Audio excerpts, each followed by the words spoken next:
नमस्कार मित्रांनो, मी भावेश. आज तुम्हाला वेबसाईट कशी बनते, HTML CSS म्हणजे काय आणि आपण खूप बेसिक पासून इम्पॉर्टंट प्रश्न पाहणार आहोत. HTML म्हणजे HTML चा फुल form hypertext markup language. HTML ही एक प्रोग्रामिंग लँग्वेज नाही, ती एक फक्त मार्कअप लँग्वेज आहे. HTML ची डेव्हलपर कोण? मीन्स HTML ची निर्मिती कोणी केली? आपल्याला पण हा प्रश्न पडला असेल कधी. तर आपण जाणून घेऊया. HTML डेव्हलपरांचे नाव आहे टिम बर्न्स-ली. हे ब्रिटिश सायंटिस्ट होते. म्हणजे European organization of nuclear research या लॅबमध्ये डेव्हलपर होते स्वित्झर्लंडमध्ये. त्यांनी पहिली HTML 1990 तयार केली, पण ती 1991 मध्ये पब्लिश झाली. HTML का डेव्हलप केली गेली असावी हा तुम्हाला पण प्रश्न पडला असेल. तर कारण असं आहे, सायंटिस्ट ते एकमेकांना इंटरनेटवरती माहिती शेअर करण्यासाठी HTML डेव्हलप केली गेली होती आणि आता पण डेव्हलप केली आपण यूज मध्ये येत आहे ती. आता पुढे बघूया आपण HTML and WW. HTML he hypertext markup language आहे. आता वर्ल्ड वाईड वेब सांगतोय त्याचं कारण तुम्हाला पुढे सांगतो मी.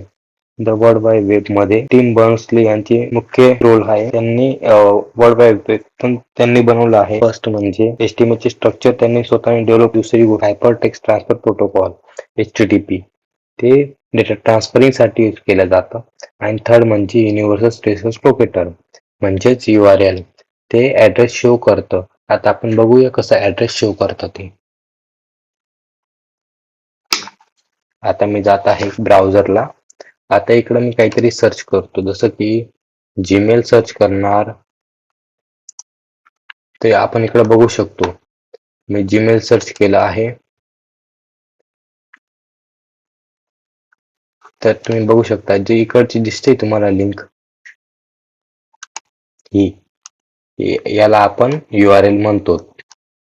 इथं हे आपला URL झाला. ओके. तर आता आपण बघूया. HTML ची निर्मिती मीन्स त्यांचे व्हर्जन्स. HTML 1.0 ही 1991 मध्ये पब्लिश झाली होती. मी तुम्हाला मगाशी बोललो. HTML 2.0 हे 1995 मध्ये त्याच्यामुळे कॉमन अपडेट्स आले. HTML 4.01 मध्ये ही 1999 मध्ये याच्यामध्ये पण थोडेसे कंपोनेंट्स ऍड होत गेले, एलिमेंट्स ऍड होत गेले आणि HTML5 ही 2014 ते आतापर्यंत चालत येणारी सर्वात पॉप्युलर व्हर्जन आहे. त्यात सर्व इंटिग्रेशन आहे म्हणून ती यूज केल्या जाते. What is the markup language हा प्रश्न तुम्हाला पण पडला असेल. आता जाणून घ्या मार्कअप लँग्वेज काय आहे. मार्कअप लँग्वेजचा उपयोग टेक्स्ट स्ट्रक्चर देण्यासाठी होतो, म्हणजेच हेडिंग, पॅराग्राफ, इमेज आणि लिंक्स या करण्यासाठी HTML यूज केला जाते. आता तुम्हाला HTML चे एक सोपं उदाहरण देतो रिअल लाईफचे. बघा, तुम्हाला जर घर तयार करायचे असेल, मग तुम्हाला पहिले काय करावे लागणार? पहिले तर तुम्हाला स्ट्रक्चर तयार करायला लागेल, मीन्स कॉलम्स उभे करावे लागेल घरामध्ये. आपण बघू शकता इमेज मध्ये कसे ते लाकडाचे कॉलम्स उभे आहेत. सेकंड म्हणजे भिंती बांधणार, दरवाजे लावणार, स्लॅब टाकणार किंवा पत्रे लावणार घरावरती. हे झालंय. त्याचप्रमाणे वेबसाईट तयार करायची असेल तर HTML लागते. HTML फक्त घर तयार होते. CSS घराला कलर, घरातील सोफा अरेंजमेंट, अट्रॅक्टिव्ह दिसणे हे सर्व कामं करते.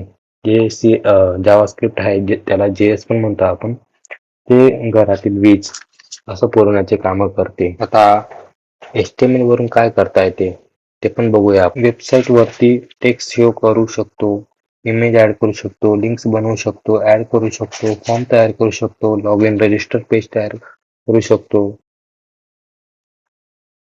हे सर्व काम आपण करू शकतो. पण HTML एकटीने वेबसाईट अट्रॅक्टिव्ह दिसत नाही. त्यासाठी डिझाईन करावी लागते, म्हणून CSS कॅस्केडिंग स्टाईल यूज करतात. HTML ही कोणीही शिकते, इव्हन स्टुडंट सुद्धा, नॉन IT स्टुडंट सुद्धा, बिगिनर, फ्रेशर, जॉब सीकर, कोणी बॅकग्राऊंड लागत नाही. मी मगाशी बोललो की HTML ही प्रोग्रामिंग लँग्वेज नाही. आपण पुढच्या व्हिडिओमध्ये बघू वेबसाईट कशी काम करते. HTML शिकण्यास सुरुवात करू. हा व्हिडिओ युजफुल वाटला तर लाईक करा. मराठीमध्ये कोडिंग शिकण्यासाठी सबस्क्राईब करा.